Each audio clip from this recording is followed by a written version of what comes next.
Welcome to NovoEDTalks, where we reveal real-world strategies and expert insights from learning and development professionals. In every episode, we chat with practitioners, course designers, learning strategists, and business leads. We hear about their experiences in the learning industry and predictions for the profession and the trends that they're seeing. But before we get started, a little bit about NovoEd. Founded at Stanford's Social Algorithms Lab in 2012, NovoEd is a people-centric, capability-building platform that combines social and collaborative learning to drive performance readiness at scale. Through cohort-based experiences centered around human interaction, NovoEd taps into collective wisdom, placing each learner at the center of perspective, application, and expertise. Large enterprises such as 3M, GE, Marriott International, and Nestle partner with NovoEd to accelerate their critical initiatives, reconnect teams, and achieve rapid alignment through learning that is felt, experienced, and swiftly transformed into impact. Now, let's meet our guest for today's episode. Hello, everyone, and welcome to the NovoEDTalks podcast, a space for training trailblazers to get real. My name is Melissa Fisk. I'm the producer of the NovoEDTalks podcast, and today I am joined by Jamie Worrall, who is the Senior Manager of Global Leadership Development and Coaching at Amgen. Jamie is a seasoned biopharmaceutical leader with extensive experience in global learning, leadership development, and performance enhancement.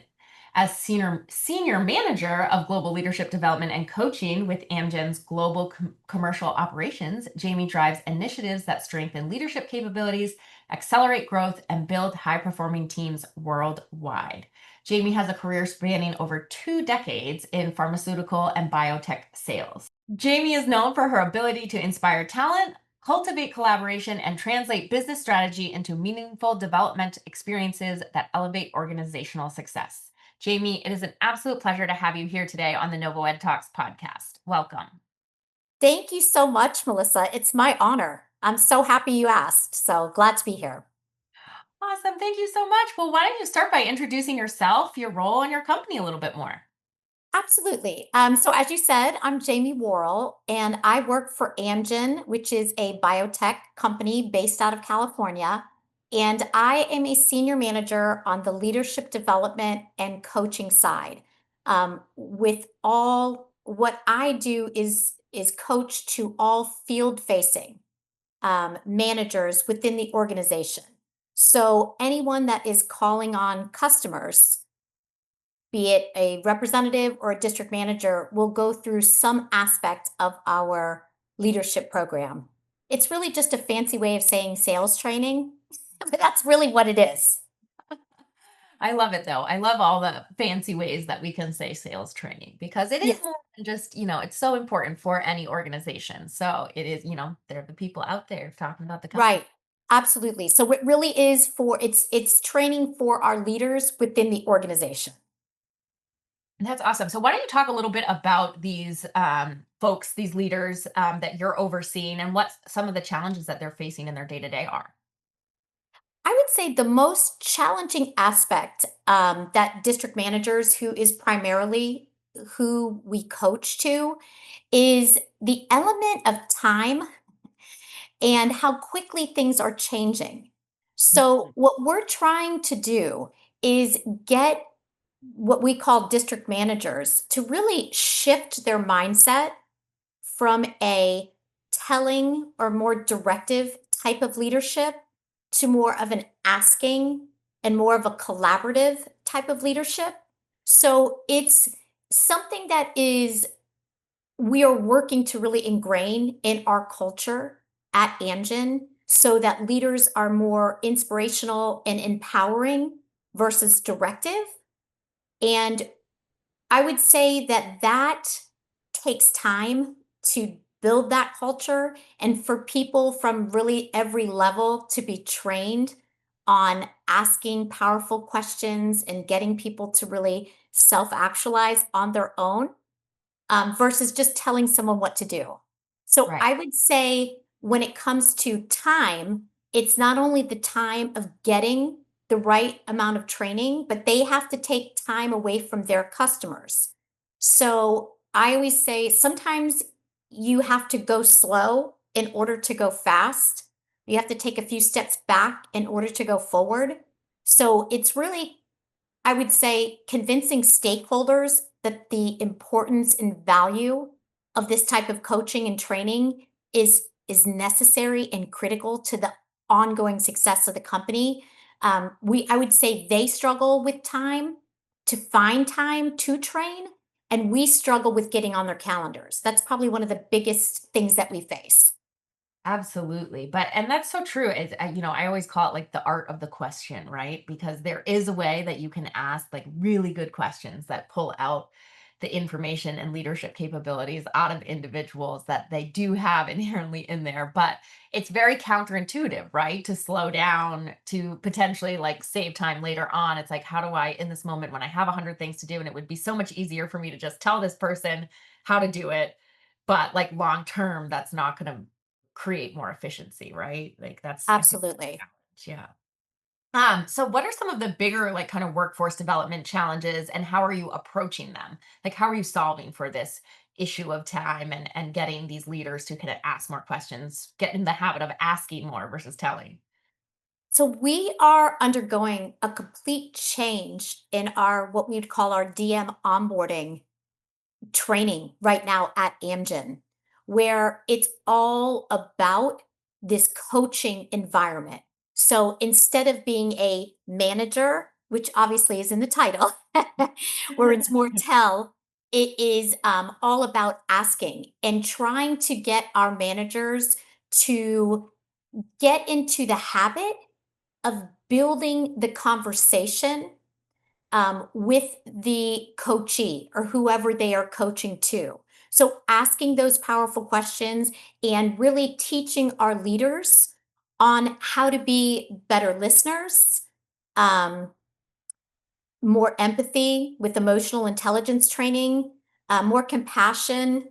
And really, a lot of it is sort of having resilience to change because the one thing that is the norm throughout our industry and really almost every industry is constant change. So, with district managers who are leading a field force with representatives, between products changing, incentive compensation changing, geographies changing, management changing, brand strategy changing, all of these things, it's important that leaders are well versed on emotional intelligence, that they are very adaptable, and that they have a way of being resilient in the face of change so that they can model that as they lead others. Yeah, absolutely. I think, you really teed me up for my next question here too, with talking about all this change. And like, not only is there for, these leaders a ton of internal change constantly happening, but Right. the skill sets needed for success and just the outside world and technology is rapidly, rapidly changing at a rate, unprecedented to this time. So, what strategies does your team use to kind of make sure these leaders remain adaptable and prepared for all that's coming at them? So we've really embraced AI as to how can we make our leaders more efficient? How Mhm. can they save time since that's really the biggest thing that we struggle with on every aspect? And I think embracing AI is it's here and it's not going away. So the more you can do as a leader to find ways to incorporate it to make your life easier, to make certain things that you do on a day-to-day basis more efficient, is I like to say the use of AI is amazing, but you still need to use your own internal AI, which is your own intelligence. So, they like to say at Amgen, I've heard this a few times, that it's AI guided, but Mm, human decided. And mm. so for us, it's a matter of where can we incorporate AI to make things more efficient. At the same time, it is all about what you're putting into AI as to what you're getting back. So we're in the process of really utilizing AI to have real world sales scenarios, to have real world coaching documents where you can be assisted by things like ChatGPT and Copilot, but it will not replace your actual observations and the coaching that you give. It will give you suggestions to help support your own thought process. Yeah, no, that's great. And I love that approach too, especially where, with these leaders working with individuals, yes, there's only AI can be extremely helpful for all of the reasons that you just talked about. But what you were talking about too is, they still need to have that person to person interaction engagement. So is still going to be a very human element to it, but they Oh, can definitely use it to help. absolutely. I mean, you think about what we're even doing today. It's phenomenal that we can be in completely different locations and getting all this information out to a gajillion other different locations, but Yeah. there's something that cannot replace sitting, face to face and having a conversation. Yeah. So it's amazing to have this technology because we can do so much more and reach so many more people, but I don't think it could ever replace the value of actual human interaction in a meeting environment. And so that's why I always say embracing AI for all that it can do and then recognizing there's still many things it will never be able to replace. So how do you merge those two things? Correct. We've just talked a lot about how, you're using AI, but is there and getting, your leaders to use it. Is there a way that you're kind of assessing and addressing any skills gaps with like AI adoption or even other core skill sets that these leaders have? I think what's interesting is that when you reach out to your stakeholders, who for us is field leaders, on where they need support, it still comes back to a lot of basic foundations from a coaching perspective. So, being able to coach to difficult HR situations, being able to ask the right questions to get representatives to be as self sufficient as possible. So, all of those core skills are still what they're asking for. And when it comes to AI support and training, a lot of what they want is very basic. So um, how can I use ChatGPT and Copilot to create an agenda for my district meeting? How can I use ChatGPT and Copilot to create PowerPoint slides? It's it's a skill where you could easily have a quick reference guide. You could even ask ChatGPT, how do I use Copilot, within PowerPoint to create a slide deck or whatever you're wanting to. So, yes, you can use a lot of these things to help you save time and energy. At the same time, once they have that quick reference guide, it's still their own what they need prompt wise to put into it. So, I would say what they're looking for skills and gaps hasn't changed all that much in the last 20 years. Yeah, Selling is still selling. I think we've evolved in terms of our coaching and leadership, absolutely. again, from going for more of a directive to more of a collaboration, from more of a tell to more of an ask. I think things have evolved, but I think a lot of the foundation has stayed the same. That you need to be engaging, you need to connect, you need to ask the right questions, you need to gain commitment. All of the core things are all still the same skill sets that they want to have the representatives coach on. It's just how can we use AI to sort of supplement that? Sure. Um, and I think the measurement piece is always difficult Yeah, because we can do surveys. So you can assess your skills prior to a training and then assess your skills after a training and see if there is, a significant change. But I do think a lot of it it's a little tricky. It's not like a sales number where Right. it's like you started here and now you're here. Right. Sometimes it's hard to measure skill set progress that Right. isn't just performance related. So how did that training impact results in the field? It's hard to just have that correlation, I think. Yeah, no, absolutely. It's especially where, having folks who are talking with other individual, or there's so much that is just so like nuanced in like the way we communicate with one another that it is hard to put a number or a metric on that. But speaking of metrics, do you have any kind of, you mentioned surveys, do you have any kind of core KPIs that you rely on to kind of measure the success of these leaders? Well, we are working towards something that will measure the success that's very AI generated, where it could look for, say, you're training someone on a specific aspect of how they're leading a coachee.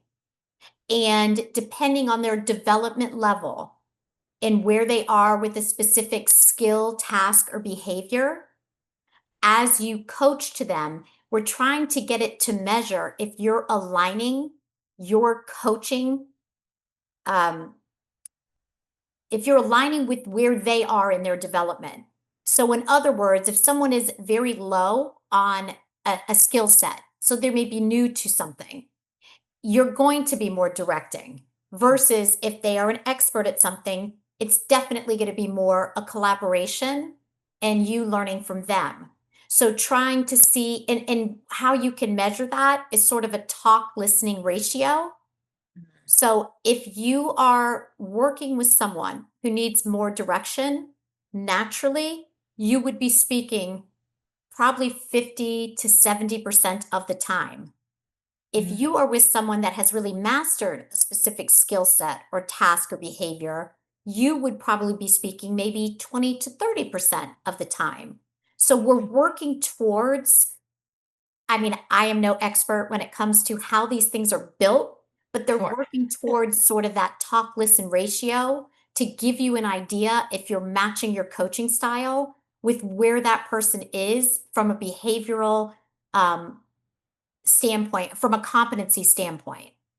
Did that Wow. answer your question? Yes, no, absolutely. And that's Okay. super, super interesting, just like very fascinating to think, especially for, what, the role that your sales leaders are playing, and how important we keep talking about that, the communication is. So I think that's such a unique and probably very like spot on way to kind of use that like talk to listen ratio to kind of understand where folks are at, or if it matches with where folks are at and reflects on their leadership style. So that's really, really cool.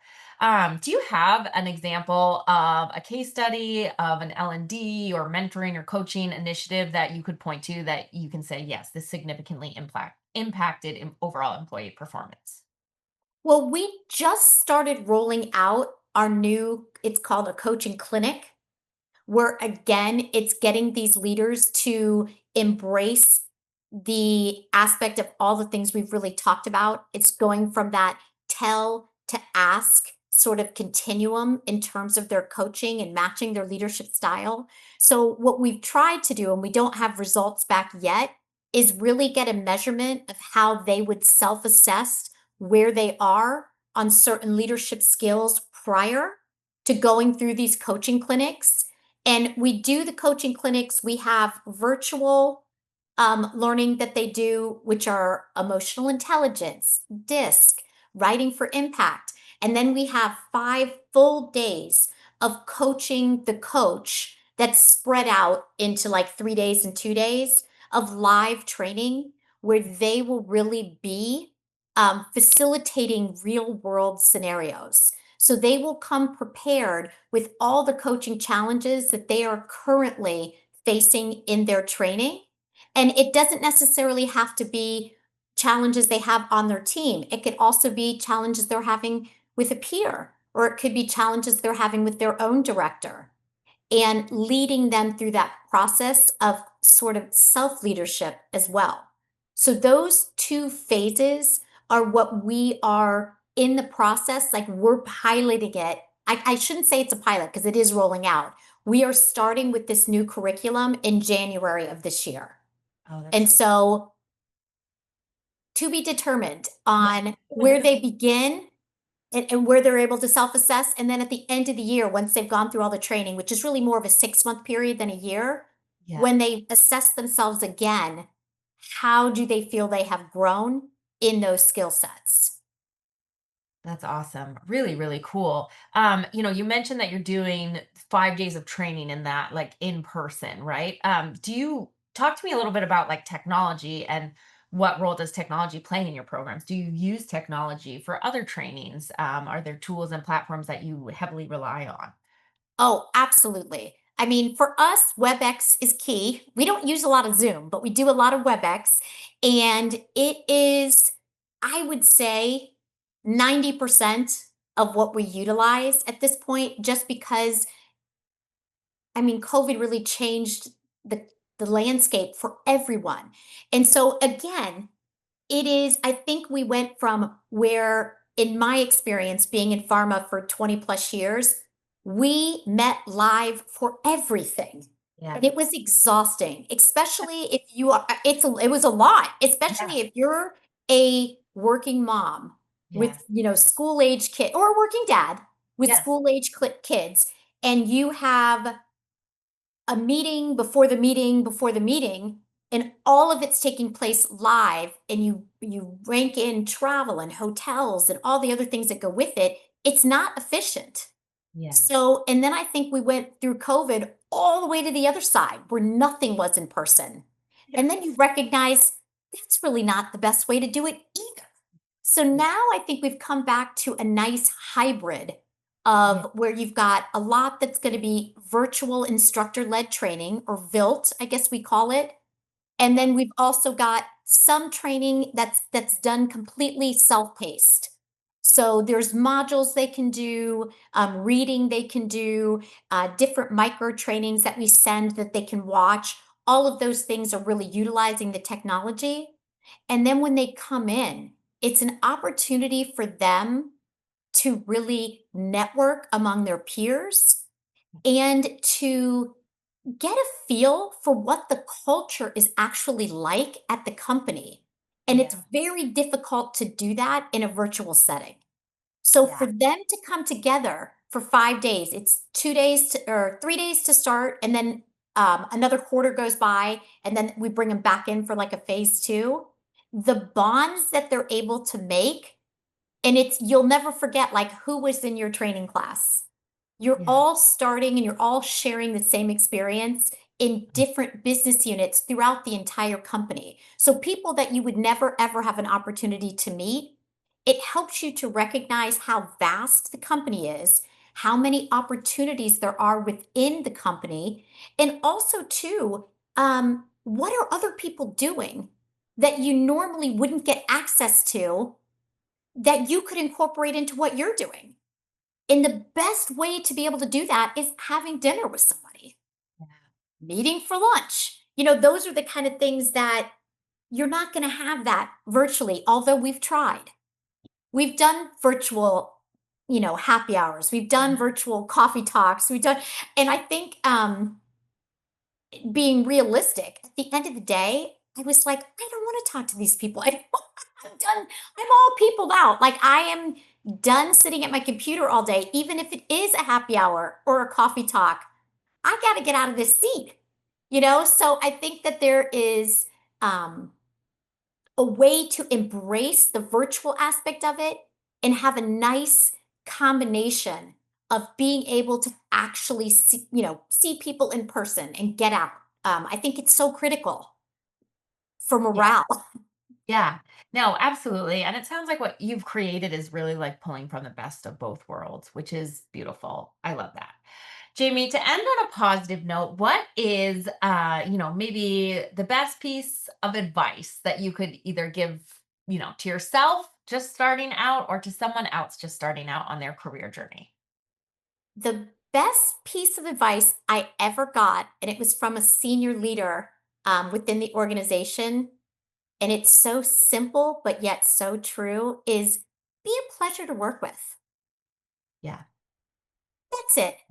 I Be love that. a pleasure to work with. We spend so much time at work, Yeah. that no matter if you're just starting out or you've been doing this for 20 plus years, be Yeah. someone that when they see you pop up on their screen or they run into you for morning coffee at the office, they're genuinely excited to see you and connect with you versus someone that they dread, which can Yes. happen. So, but that's my philosophy for everything. Be a pleasure to work with, and you've got 50% of your job is done. Yes. No, absolutely. That's so true and so important. And it'll go a long way, I think, for just the overall well-being of other individuals, which is so important. So, Jamie, thank you so much for sharing that. Thank you so much for joining us today on the NovoEd Talks podcast. It was an absolute pleasure having you here. Thank you so much, Melissa. I enjoyed every minute of it. And I wish you all the best of luck with everything. Thank you so much. Awesome. And thank you to all of our listeners for tuning in to another episode of NovoEd Talks.